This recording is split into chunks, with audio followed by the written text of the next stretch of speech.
శ్రీశైలం సాక్షి గణపతి దేవాలయం. Hi dear family, మేమైతే ఈరోజు శ్రీశైలం వచ్చేసామండి.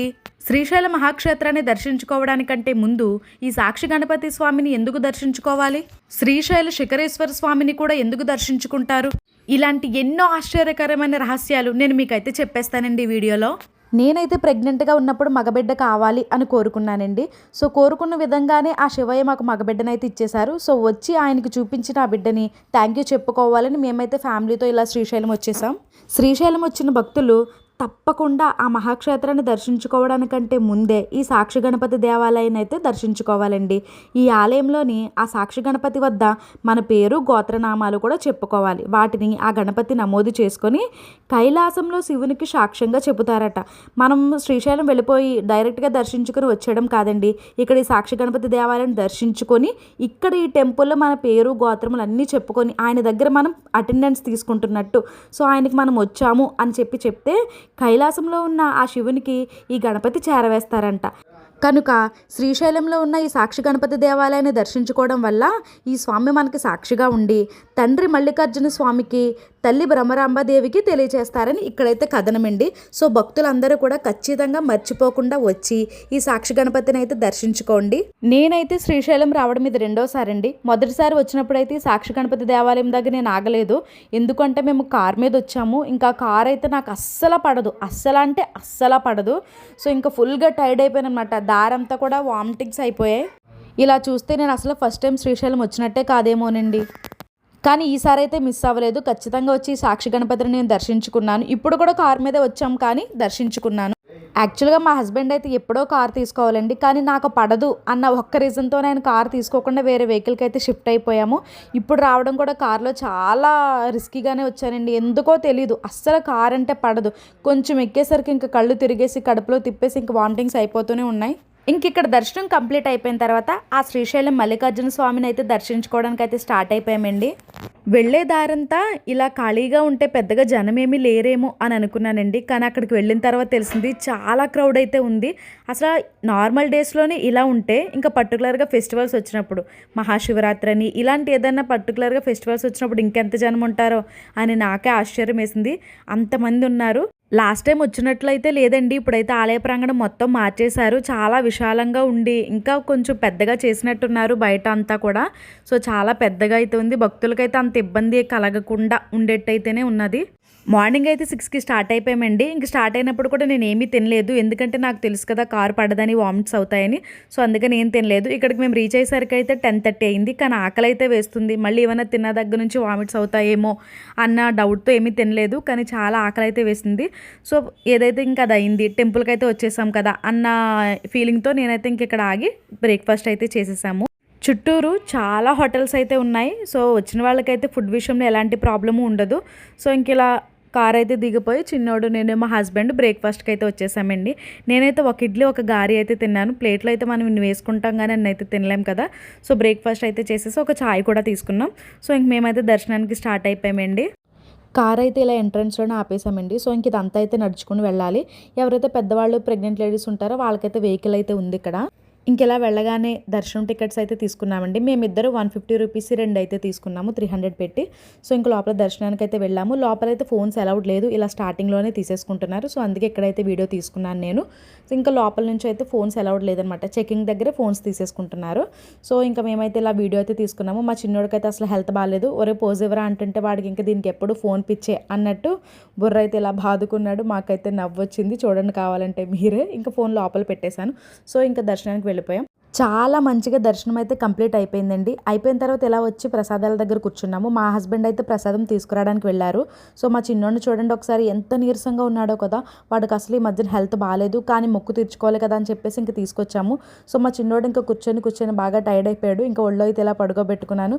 వాడిని ఇలా పడుకోవడం చూస్తుంటే నాకు ఎందుకు బొజ్జకన్నపై ఉంటాడు కదా అలా అనిపించాడు అనమాట. సో అందుకని మా హస్బెండ్ రాగానే తనకి ఫోన్ ఇచ్చి వీడియో తీయమన్నాను. అప్పుడే లేపొద్దు, కాసేపు వీడియో తీయండి అన్నాను. ఎందుకో నాకు భలే ముద్దు వచ్చేసి చేశాడు మా వాడు ఇలా పడుకోవడంతో.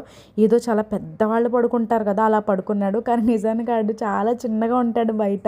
ఇంకా మా వారు తీసుకొచ్చిన లడ్డు ప్రసాదాలు తీసుకొని మేమైతే కిందకి స్టార్ట్ అయిపోయామండి. సో కిందకి వెళ్ళిన తర్వాత అడిగాము అన్నప్రసాదం ఎక్కడండి అని. వాళ్ళు ఏం చెప్పారంటే మీరు లడ్డూలు తీసుకున్నారంటున్నారు కదా ఆ పక్కనే ఉంటుందండి అన్నప్రసాదం శాల అని చెప్పేసి అన్నారు. సో మేమిద్దరు ఒకరి ఫేస్ ఒకరు చూసుకుని ఇప్పుడు ఏం చేద్దాం వెళ్ళిపోదామా అన్న ఆలోచనలో అయితే మా హస్బెండ్ అన్నారు. లేదు ఇంత దూరం వచ్చిన తర్వాత మనం ఆ దేవుడి భోజనాలు తినకుండా వెళ్ళకూడదని చెప్పేసి మళ్ళీ చిన్నోడిని ఎత్తుకొని ఇదిగోండి ఇలా మళ్ళీ పైకి తిరుగు ప్రయాణం అయ్యామన్నమాట. సో భోజనాలు ఎక్కడైనా దొరుకుతాయండి, కానీ మళ్ళీ ఆ దేవుడి ప్రసాదాలు ఆ గుళ్ళో మాత్రమే దొరుకుతాయి. కాబట్టి కొంచెం లేట్ అయినా కొంచెం కష్టమైనా సరే మిస్ అవ్వకుండా తినాలి అని అనుకున్నాము. సో పక్కన వెహికల్ చూపిస్తున్నాను కదా ఆ వెహికల్ ఇందాక చెప్పాను కదా పెద్దవాళ్ళకి వెహికల్ ప్రొవైడ్ చేశారని, ఆ వెహికల్ ఇదే. నేను మీకు ఇంకొక ఇంపార్టెంట్ అయిన విషయం చెప్పడం మర్చిపోయానండి. నేనేంటంటే ఏ గుడికి వెళ్ళినా కూడా అక్కడి నుంచి కుంకుమ అనేది ఖచ్చితంగా తెచ్చుకుంటాను. ఆల్రెడీ నేను లాస్ట్ టైం పోస్ట్ చేశాను కదా యాగంటి రహస్యాలన్నీ నేను మీకు చెప్పాను కదా. సో ఆ వీడియోలో కూడా నేను మీకు చూపించాను. నేను అక్కడ నుంచి ఖచ్చితంగా కుంకుమ అయితే తెచ్చుకున్నాను. అండ్ అలాగే ఇక్కడ నుంచి కూడా కుంకుమ తీసుకెళ్ళాను. ఇదైతే నేను మీకు వీడియోలో అయితే చూపించలేను కానీ ఇక్కడ నుంచి కూడా తెచ్చుకున్నాను. ఇవేంటి అంటే ఇక్కడ లోకల్ స్నాక్స్ అంట. సో మనకు రెగ్యులర్గా తినేవి తెలిసినవే కాబట్టి నేనైతే ఆ పెద్ద రేగొడి ఉంది కదా అదైతే తీసుకున్నాను. సో టేస్ట్ అయితే బాగుంది. మా హస్బెండ్ అయితే ఇలా చిన్న గంధపు చెక్క ముక్క తెచ్చుకున్నారు ఇంటికి. ఇంకా అన్నప్రసాదన శాల దగ్గరికి అయితే మేము వెళ్ళిపోయామండి. ఇక్కడైతే ఇలా క్యూ లైన్ అనమాట. మేము వచ్చినప్పుడు మేమే స్టార్టింగ్లో ఉన్నాము, పెద్దగా వెనకాతలు ఎవరూ లేరు. కానీ మేము వచ్చిన కాసేపటికి చాలామంది క్రౌడ్ నిండిపోయారు అనమాట. మొత్తం ఇదంతా కూడా వచ్చేసారు. అండ్ చాలాసేపు అంటే ఒక బ్యాచ్ తినేసి వెళ్ళిన తర్వాత ఇంకో బ్యాచ్ని అయితే లోపలికి అలౌట్ చేస్తున్నారు. సో మేము ఇంకైతే ఇంక నుంచొని కాళ్ళు నొప్పి వచ్చేసి ఇంకా కూర్చుండిపోయాం అనమాట. ఎప్పుడు పిలిస్తే అప్పుడే పిలుస్తారని. అండ్ చిన్నోడు కూడా ఇంక నిద్రలోంచి లేచాడు.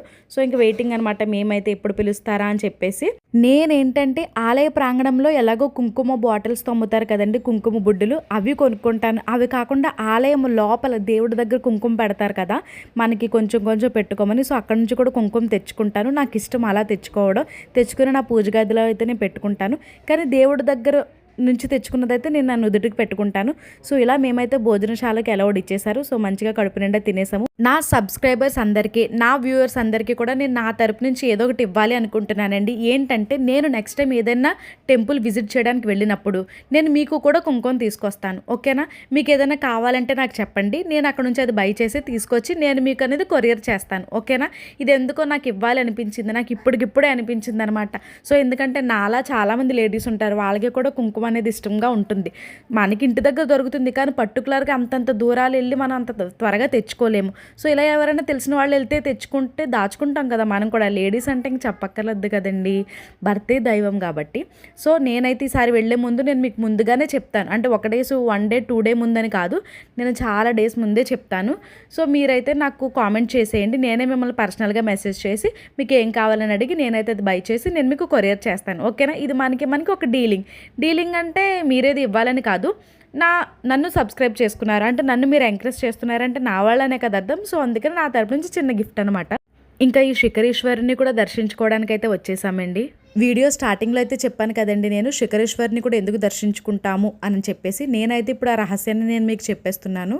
ఒకసారి అమ్మవారు అన్నారంటండి, ఏమండి శిఖరేశ్వరం దగ్గరికి వచ్చి నందిని త్రిప్పి శిఖరం చూస్తే ఇక పునర్జన్మ లేకుండా మోక్షంని ఇచ్చేస్తారా అని చెప్పేసి ఆ పరమశివుణ్ణి అయితే అడిగారంట. అప్పుడు ఆ శంకరుడు అన్నారట, శ్రీశైలం వచ్చిన వారందరికీ మోక్షం ఇవ్వను, ఎవరికిస్తానో నీకు చూపిస్తాను అని ఆయన ఒక వృద్ధ బ్రాహ్మణ రూపాన్ని అయితే స్వీకరించారంట. అలాగే ఒక వృద్ధ బ్రాహ్మణిగా కూడా పార్వతీదేవి మారారంట.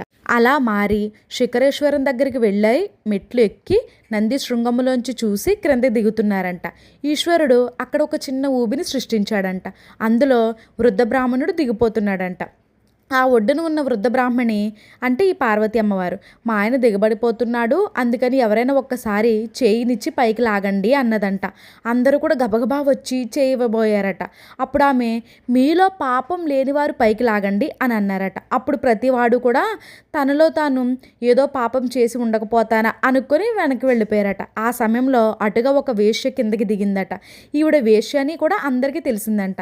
ఆవిడ దిగుతూ వచ్చి నేను లాగుతాను అని అన్నదట. అప్పుడు పార్వతీదేవి, ఏమమ్మా అందరూ మాకు పాపం ఉంది అని వెళ్ళిపోతున్నారు, వాళ్ళ పాపము కంటే నీ పాపం గట్టిది కదా అటువంటప్పుడు నువ్వు నా భర్తని ఎలా లాగుతావు అని అడిగిందట. అప్పుడు ఆవిడ అన్నదంట, అమ్మ నేను ఇప్పుడే శిఖర దర్శనం చేశాను.